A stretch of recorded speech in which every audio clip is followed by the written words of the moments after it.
Hello, my name is Leah Greenfeld. If you're watching this video, you must be interested in understanding humanity. Of course, this is the most interesting subject for us humans. The understanding that exists is not satisfactory. First of all, because it is not objective. Everyone is proclaiming one's own. Humanity is understood in one way in China, in another way in India. In India, it is understood in one way by Hindus, in a completely different way by Muslims. And then think about Europe, which is split into so many little countries, and each one of them has their own understanding. And then think about the United States of America, which is split into so many little sections, political sections, religious sections, mostly political, and they all have their own understanding. The very variability of understandings means that it is not reliable. You naturally want a reliable, that is, objective understanding, the same for all, the same that exists and can always be achieved in physics about material reality, the same as exists and can always be achieved in biology about the reality of life. There may be sometimes disputes, but they can always be resolved, and the consensus of sciences is achieved.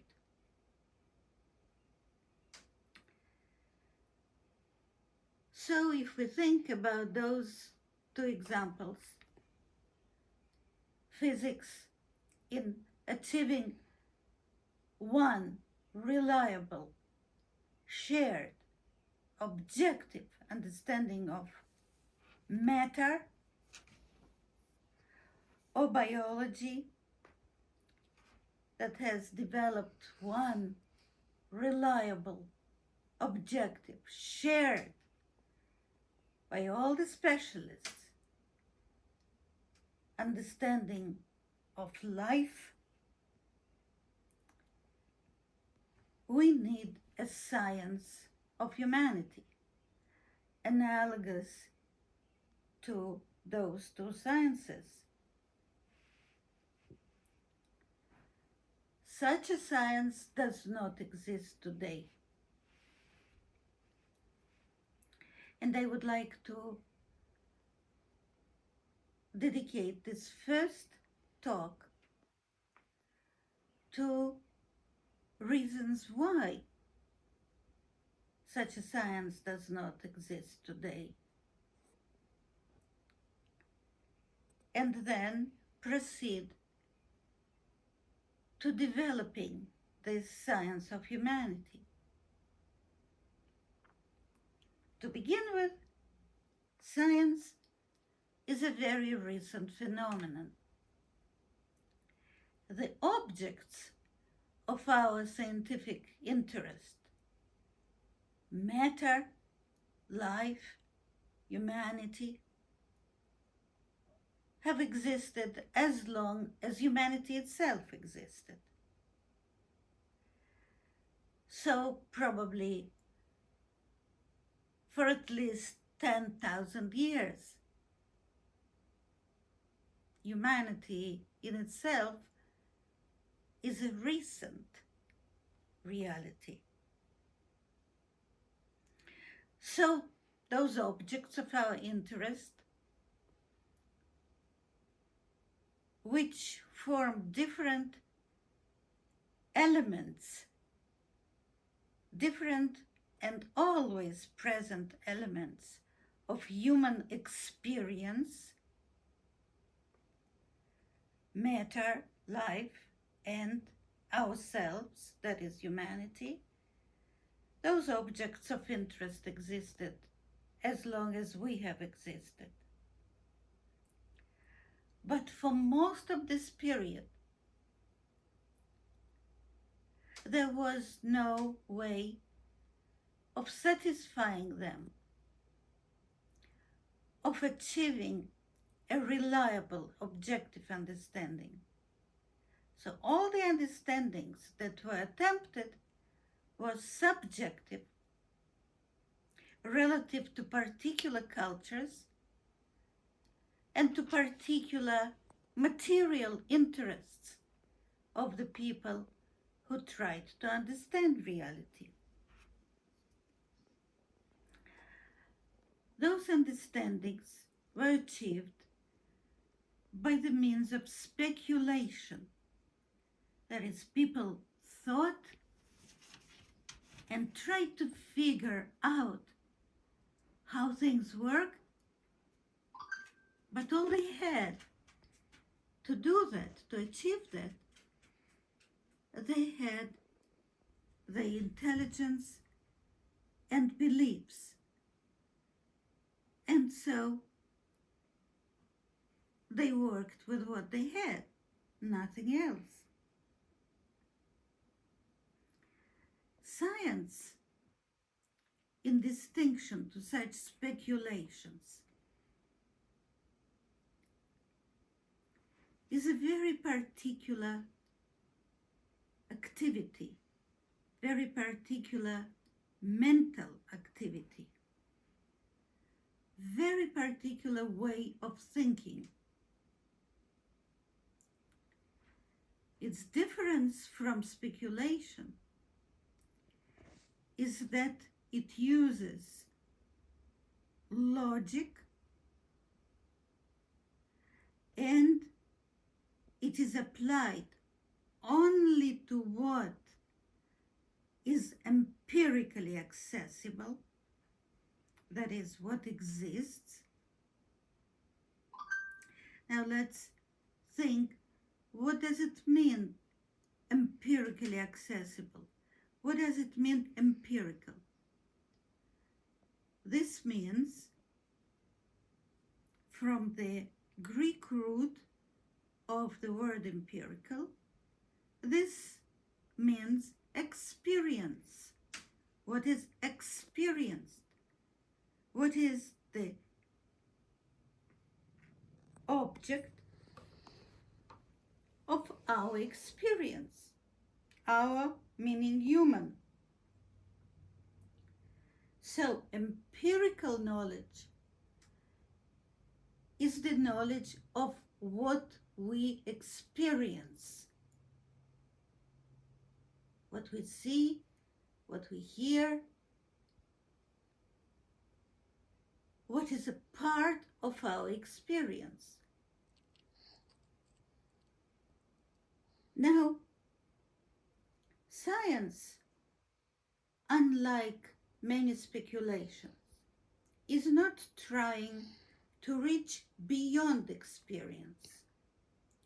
That is, it is trying to understand, its goal is to understand only that which we can experience. And it approaches what we can experience through the means of logic. Logic here is as important as the object of experience itself, as the empirical reality itself. Why? because logic, what we generally designate as logic, sometimes we call it Aristotelian logic. This logic is based on the principle of no contradiction.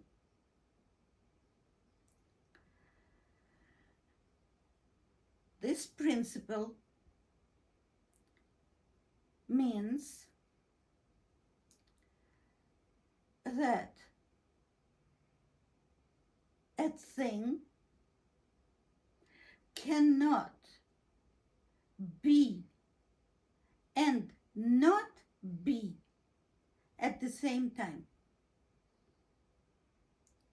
So, because of this principle of no contradiction, logical formulations necessarily expose contradictions.